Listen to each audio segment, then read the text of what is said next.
병원 시술에 대한 정보가 궁금하다고요? 여기 병원 오빠! 네, 안녕하세요. 병원 오빠의 개그맨 잭슨왕 홍영진입니다. 네, 반갑습니다. 성형외과 전문의 최준영입니다. 우리 최준영 원장님께서 오셨습니다. 요즘 뭐 인기가 상당합니다.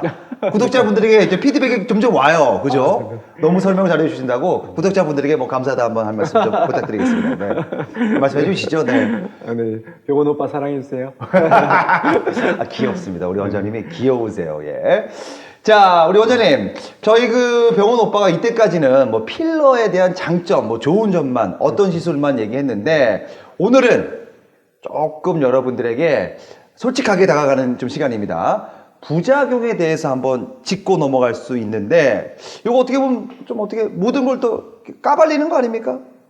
어떻게 보세요? 그래야 되겠죠. 정확하게 네. 알고 시술을 받으면 좋겠습니다.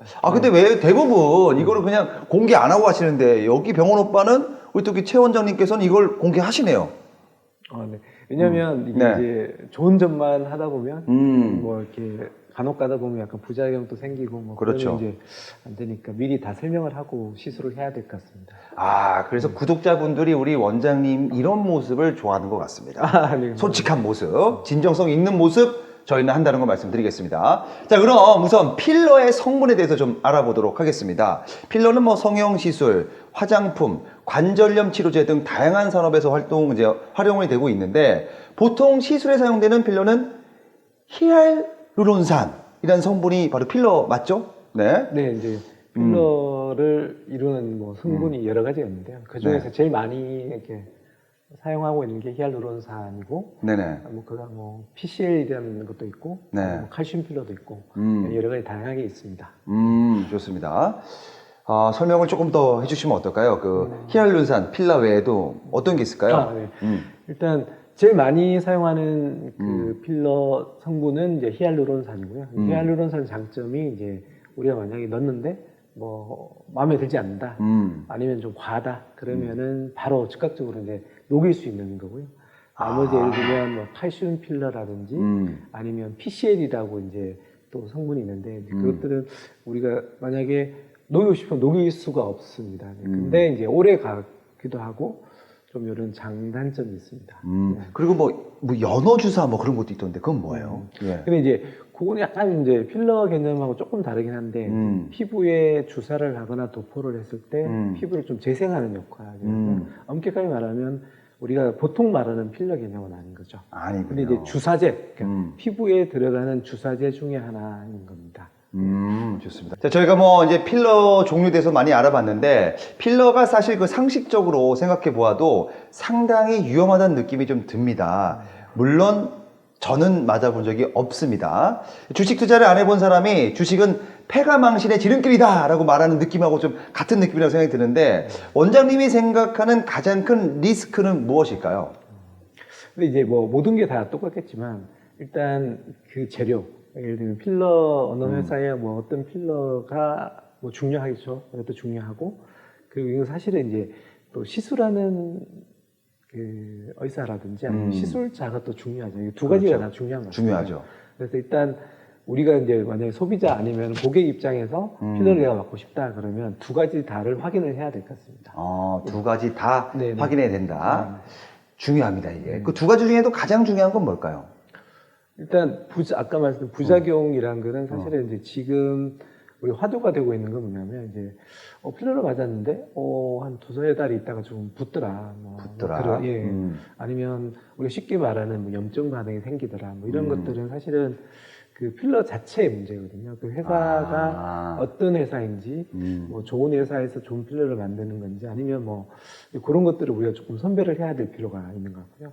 그 다음에 이제 만약에 주사를 맞았는데, 필러 주사를 맞았는데, 멍이 너무 많이 든 것처럼, 아니면 뭐 약간 피부가 좀 푸르둥둥하다든지, 뭐 약간, 우리가 또 조금 안 좋게 말하는 필러가 피부 괴사가 왔다든지, 예. 뭐 이런 것들은 사실은 이제 시술자의 또 잘못이 있는 겁니다. 그래서 그 두 가지가 사실은 또 둘 다 중요한 것 같습니다. 좋습니다. 예. 어쨌든 솔직하게 말씀을 드리는 겁니다. 우리 원장님께서 100% 안전하기는 어렵다. 뭐 이런 말씀을 그렇죠. 드리는 겁니다. 자, 필러가 그 심한 부작용으로 초래할 수 있다는 사실을 알려주었는데 이렇게 리스트를 동반할 수 있는데도 수많은 미용 산업에서 필러가 사용되는 특별한 이유가 있을까요? 왜냐하면 이제 일단 우리가 예전에는 뭔가를 내 얼굴을 바꾸는 데는 아주 막 굉장히 큰 작업들이 필요했잖아요. 그죠? 칼도 들어가고, 그죠. 뭐 식도 들어가고, 맞아요. 멍도 많이 들고 이제 근데 이게 우리가 어떻게 보면 운명의 이익인 것 같아요. 이렇게 발달해서 간단하게 뭔가 이뻐지는 건 정말 좋은 건데, 이제 그게 보면 약간의 우리가 좀 겪어야 되는 좀 부작용이 있는 건데, 그 부작용 중에 또 어떻게 보면 세분화시키다 가면 크게 막 부작용도 있지만 아주 간단한 부작용은 예를 들면 뭐 눈가의 주름을 펴고 싶어서 주사를 맞았는데 좀 뭉친다든지 이런 것도 사실 속상하잖아요. 내가 그렇죠. 맞았는데 이뻐지려고 맞았는데 그게 이게 더 좀 뭐 이렇게 이쁘지 않다 이러면 이제 고생하는 거잖아요. 그래서 필러의 선택에 있어서는 일단 그게 적합한 필러가 맞는지 상담도 돼야 되고 조금 어떻게 보면 소비자 아니면 고객들도 좀 알고 상담을 받는 게 중요한 것 같습니다. 네. 좋습니다. 예. 네. 어쨌든 그 제품이 어떤 제품인지를 좀 알고 가는 게 중요하다. 그렇죠. 여러분들 뭐 네이버 같은 데 검색하면 좀 많이 나옵니까? 그 제품에 대해서 뭐. 네, 요즘은 또 많이 정보들이 있긴 한데 실제적으로 근데 다 알지 못하잖아요. 그리고 예를 들면 회사들이 또 너무 많고 그렇죠. 그 회사들에서 어떤 부위에 어떤 시술이 들어가고 예를 들면 입술에는 뭐 어떤 회사가 좋다 뭐 이런 것들 다 알지를 못하기 때문에 이제 그 병원 가서 사실은 상담을 해서 우리가 얻어야 되는 지식인 거죠. 좋습니다. 예. 객관적으로 접근한다면 말 그대로 그 다트를 할 때 정중앙에 여러 번 맞추면 명중할 확률이 올라간다는 거. 이런 그 비슷한 맥락일 수도 있는 그렇죠. 거죠. 예. 정확한 용도에 맞는, 그러니까 예를 들면 뭐 코에 맞는 필러가 딱 좋은 건데 뭐 이마에 맞는 필러를 코에 맞는다든지 뭐 이런 경우는 조금 안 맞을 수가 있겠죠. 네. 보니까 뭐 이제 그 식품의약품안전처에서 통계를 좀 내보니까 필러 부작용 건수가 2012년에는 뭐 50건, 2년 뒤에는 2014년에는 102건으로 2배가 증가를 했다고 합니다. 어쨌든 요게 이제 그 아까 말씀드린 대로 뭐 제품과 의사 선생님 전문의의 상담이 정말 중요하다. 그죠? 그렇죠. 일단 아까 통계를 말씀하신 건 아마 이제 그 시술, 그러니까 시술 자체에 아마 숫자가 굉장히 많이 증가했을 겁니다. 그렇죠. 예전에 예를 들면 100건이었다고 하면 뭐 예, 예. 2012년에 100건이었다면 최근에 아마 2, 3년 이후에 더 증가했다는 거는 시술이 많아지다 보니 그에 따른 또 사소한 부작용에서부터 좀 심각한 부작용까지 이런 부작용이 생겼지 않았을까 생각이 듭니다. 12년도에는 요만큼 했지만 2014년 이만큼 또 시술을 받다 보니까 그렇습니다. 네. 늘어날 수 있다. 뭐 네. 이런 얘기를 네. 해주셨습니다. 이제 제가 그 성형용 필러 이제 부작용 사례에 대해서 자세한 그 자료를 가져와 봤습니다. 네. 자, 필러 부작용 랭킹. 자, 1위는요, 염증입니다. 2위는 부종, 3위는 괴사, 4위는 멍, 그리고 마지막 5위는요, 결절순이라고 합니다. 예. 이만큼 필러 수술은 다양한 부작용과 위험성을 수반하는 뿌띠 시술이기 때문에 신중한 결정을 하시는 게 좋겠습니다. 일단 첫 번째 염증이라고 하는 것은 이제 초기에 예를 들면 일주일이나 2주 내에 이제 발생하는 염증이 있을 수도 있고요. 그죠? 아니면은 뭐 한 정말 오래 시간 몇 달 지나서 생기는 염증이 있을 수 있는데 초기에 생기는 염증은 사실은 이제 우리가 시술 중간에 뭐 피부에 있는 균이 들어갔다든지 그건 약간 시술 과정에서 좀 문제인 것 같고 네. 그리고 만약에 이제 한참 후에 뭐 서너 달 후나 뭐 6개월 이후에 이제 부었다 빠졌다 하면서 생기는 거는 사실은 그 필러에 조금 문제점이 있는 것 같습니다. 제품에 문제가 있다. 그래서 그 제품이 정말 안전한 회사에서 나온 건지 믿을 만한 제품인지를 확인하는 게 제일 중요할 것 같고요. 그리고 이제 제일 마지막에 나왔던 뭐 결절 같은 경우도 마찬가지입니다. 결절도 어떻게 보면 그 필러 자체에 문제일 수도 있습니다. 그리고 염증이 동반되면서 피부 밑에 딱딱하게 만져지는 몽우리, 우리가 말하는 몽우리 같은 거, 그러니까 이렇게 만지면 뭐 깨알처럼 만져진다든지 아니면 좀 맞아요. 크게 만져질 수 있는 뭐 그런 문제거든요. 그리고 이제 그 중간에 있는 예를 들면 멍이 든다든지 그게 조금 더 심하게 해서 뭐 만약 괴사까지 온다. 괴사는 정말 큰 문제인데. 괴사가 조금 네, 심하죠. 그건 네. 정말 잘 일어나지 않는 문제인데 간혹 가다 보면 이제 생길 수 있는 건데 그건 이제 시술하면서 그 이제 제대로 들어가지 않는 거죠. 혈관을 좀 다친다든지 아. 혈관이 눌린다든지 그런 문제인 것 같습니다. 그러니까 이제 많은 그 시술도 해보시고 많이 그 이제 성공하신 전문의에게 하는 게 정말 중요하다. 이게 중요한 거죠. 그렇죠. 본인이 이제 정말 자신이 있고 그리고 정확한 환자한테 맞는 필러를 사용하고 그리고 이제 술기도 정확해야지만 정말 좋은 결과를 얻을 수 있을 것 같습니다. 좋습니다. 오늘 정말 낱낱이 좀 공개하고 있습니다. 이 부작용에 대해서 이렇게 공개하는 분들이 없지만 우리 원장님께서는 정말 여러분들의 얼굴과 성형을 위해서 공개하고 있습니다. 어쨌든 내가 예뻐지려면 필러 수술을 해야 된다고 생각을 하는데 하시는 분들 중에 이제 부작용을 최대한 줄일 수 있는 방법이 있다면 어떤 건지 소개를 좀 부탁드리겠습니다. 일단 만약에 내가 코를 막고 싶다, 코 필러를 내가 하고 싶으면 일단 본인도 너무 그냥 병원 가서 만약에 뭐 나는 코 필러 하고 싶어 이렇게 말할 수 있지만 조금 본인 좀 알아보시는 것도 좀 중요할 것 같아요. 어떤 뭐 요즘은 후기 이런 것도 많이 있잖아요. 그렇죠. 그래서 그런 걸 좀 보시고 나는 코끝을 하고 싶은데 코끝인 어떤 필러가 좋은지도 좀 한번 검색해보는 것도 중요한 것 같고요.